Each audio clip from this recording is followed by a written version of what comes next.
Hello and welcome to episode 15 of Unpacking Articles. The article we're going to unpack today is almost as old as myself, but it's a good author, a good journal, and both the topic and the results are still very much relevant. So let's unpack it. The article is called 3 Approaches to Reading Comprehension in Intermediate German. And this is a research study that focuses on the question of whether we should or should not ask learners to read out loud in class. Is it better for students to read silently? Most educators can answer that question anecdotally, but let's see what the research says.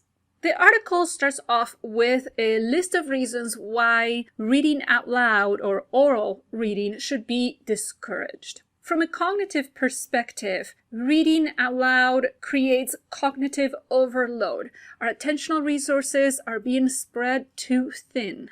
If we're paying attention to too many things at once, that may hinder how much meaning we're extracting from the passage. Also, the author says that it encourages word-for-word reading. It is very linear. I would also add that it can be anxiety-inducing to read out loud in front of others. Personally, I worry a lot more about what others think about my pronunciation than actually trying to understand what I'm reading.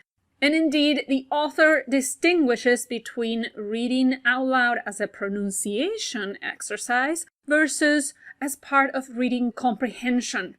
And this study in particular focuses on the comprehension part. It doesn't tackle the benefits or drawbacks of reading out loud for pronunciation.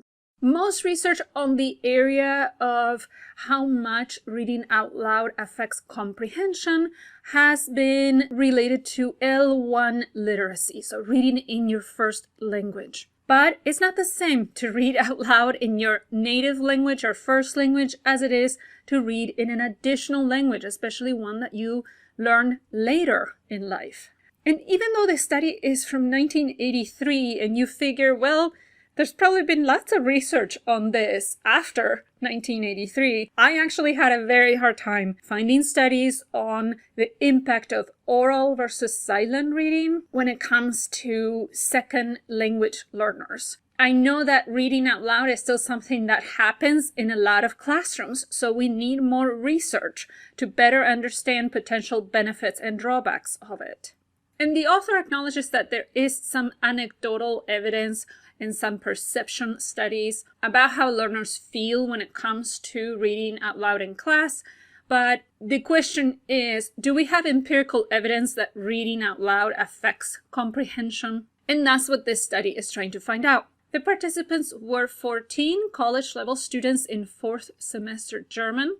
They took a standardized achievement test to determine their grammatical ability, as the author calls it. And 7 of the students scored in the high range, 89 to 76. And then the other 7 students scored at a lower range between 68 and 49. Each student read 2 passages, 1 silent and 1 out loud. And the order was counterbalanced to avoid effects of one modality affecting the other. And this was repeated 3 times. So a student read 1 passage 3 times and then the other passage 3 times. After reading each time, so when they were done reading, they wrote in English everything they remembered from the passage. And this technique is called text recall. So at the end of the day, they ended up with 6 sources of data for each participant.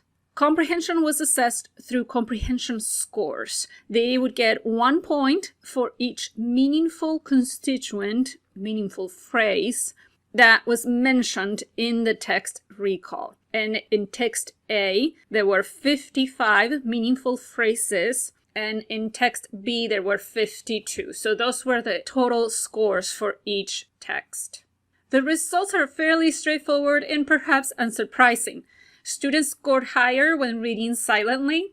The scores improved with each repetition.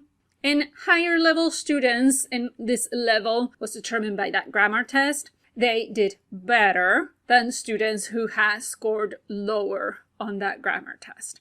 And to me, out of these 3 findings, the first one is the most interesting. I'm not surprised the scores improve with each repetition. Of course, by the third time you read something, the more you recall. And of course, students who have a higher level in the language did better in terms of recalling information. That makes sense. But the very first part, the part about comparing silent versus oral reading, that to me is the most interesting. And the study also included some informal perception data. Students were asked which text they found most difficult, and 12 students out of the 14 students total, they said that the text they had read out loud was more difficult than the one that they read silently. And I like this quote from the article. It says, "Classroom implications of experimental research must always speak to student affect. Oral reading presented the subjects in this study with an unnecessary and artificial roadblock." And I like this quote for two reasons. First, it's so important to keep in mind that we're still talking about students and how students interact with texts. And by that I mean how they relate to it, how they're feeling about it, how much they enjoy it or not. And all of the data and numbers and scores and so forth can only tell us one part of the equation, but we need to keep in mind the importance of considering the affective side of things.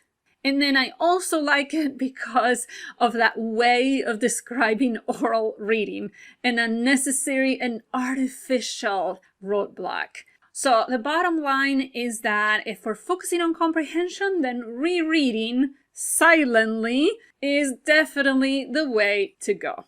Of course, we should be careful about jumping to conclusions since the study was limited in scope. It had a very small sample size.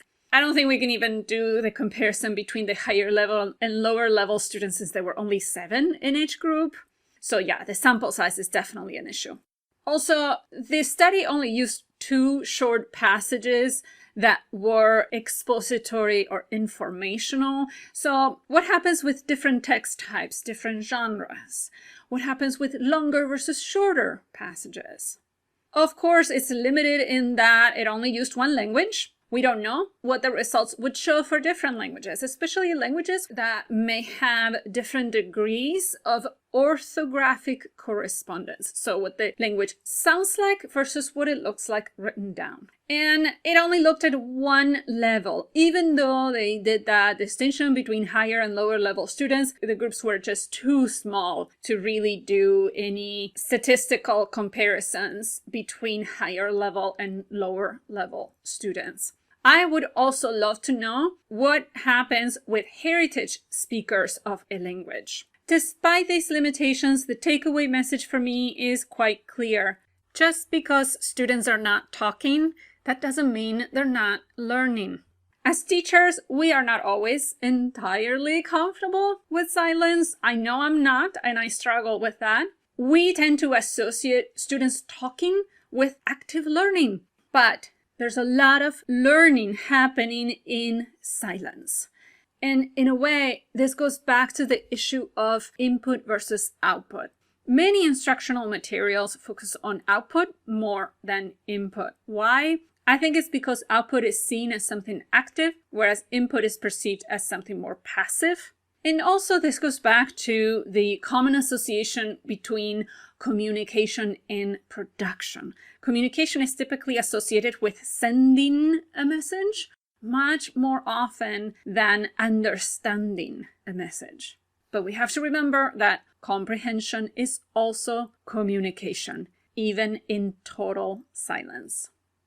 That's just my take on it. As usual, I encourage you to read the original and draw your own conclusions. Thank you for tuning in, and until next time.